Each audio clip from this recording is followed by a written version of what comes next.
Shalom everyone, as you can see the picture of a great rabbi, Rabbi Yechieh ADahan. Rabbi Yechieh ADahan is pronounced in two different ways. One of the great rabbis from Morocco, actually the grandson of the Abir Yaakov, Rabbi Yaakov Abichациרא, who I related over a video in his Hilula, which it was back in Tibet, which I did actually more than a year ago, and he would actually have a very close relationship also with Rabbi Israel Abichациרא, the Baba Sali, respectively. Also another great rabbi.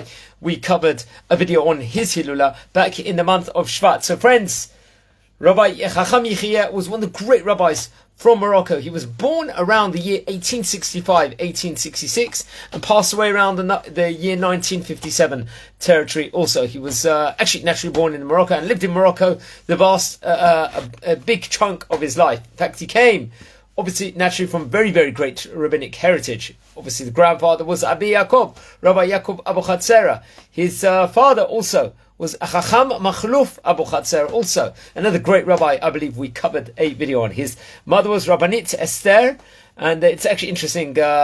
His first wife was Rabbanit Fracha, also very, very great Rabbanit, a great woman, and he had one of his sons was named also Rabbi Machluf, just like his father was Chacham Rabbi Machluf. Also his son was, and also had a great, very, very great daughter, Rabbanit.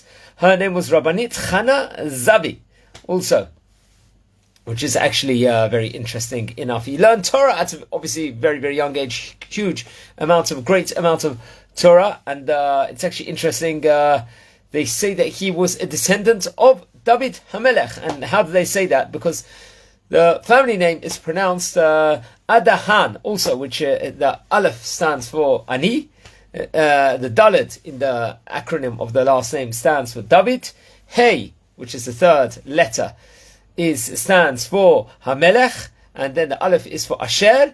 And the Nun, naturally the last letter in this acronym, is Nimshach, like to continue also. So they say that he was a descendant of King David HaMelech also, and everything he did was in Olam Hazeh was basically for the sake of heaven. All the great Torah he did. It's actually interesting enough. He fasted, took on many fasts upon himself also, which was very, very widely reported over. And it's actually interesting. He was actually appointed the rabbi. He was the rabbi through the Baba Sali, to head the Yeshivat Abir Yaakov also along with another great rabbi, Rabbi Moshe Tourgeman also.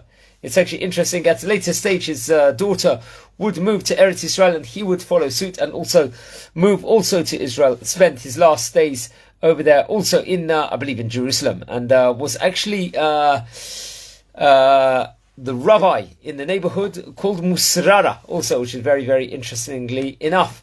Also, much can be said over. He also wrote the book Ani Ledodi also, and it's his Hilula here in where he passed away. We're talking back around the year 1957, so we're talking around from the time of recording, it is about 67 years ago. Here on Yud Adar Bet, that's when his Hilula is. It is today the great Moroccan rabbi, the grandson of Rabbi Yaakov Abichациרא.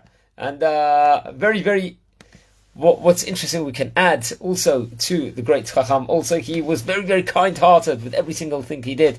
He was great Kabbalist also, learned the highest levels of Kabbalah, davened with all the Kabbanot, also was an expert with all the Kabbanot, and so took a lot of tanits, a lot of fasts upon himself. He spoke gently, he spoke soft to everybody, and all his teachings, all his conversations was to bring people close to Hashem also. And the amount of great Torah he had was absolutely the Abichациרא dynasty, the family, the great family itself produced so many great Rabbanims. Even to modern day, many of the descendants are the great Rabbanim also of the land of Israel also. It was even from the very, very young age, he started learning a lot of Torah. It was imbued from him from the beginning, and all the fasts he took upon himself, all the Torah was absolutely phenomenal. And it's his Hilula. Please light candles in his memory. Read more about him, about the great Chacham. Rabbi Yechieh ADahan, or can be pronounced ADahan, also in different according to different sources. He was actually buried in Har Hazeitim in Jerusalem, the Mount of Olives. Naturally, it is called. And please read more about him. And please watch over all the previous videos we have covered on the great Sephardi Chachamim of yesteryear. It's all in English. It's all here. We're a springboard, so we don't want you just to stop here, just to watch the videos itself. There's so much related over about the great Chachamim. Search about them. There's a lot of great books on, especially this great Chacham was of Moroccan descent, of the Moroccan Rabbanim. Most of them are in Hebrew, which you would find out there, but there are some excellent books also in English, which I would very, very much recommend also for everyone to look into and to buy. And wishing you all a great day. It's Purim only a few days away. We've got a tiny test there coming on Thursday. It's early this year. They brought it forward early. So let's make it a meaningful Purim. And Bezrat Hashem, we're going to see the rebuilding of the third Bet HaMikdash before Purim is going to come. And please learn more about the great Chachamim from yesteryear. So wishing you all a fantastic day and meaningful day also.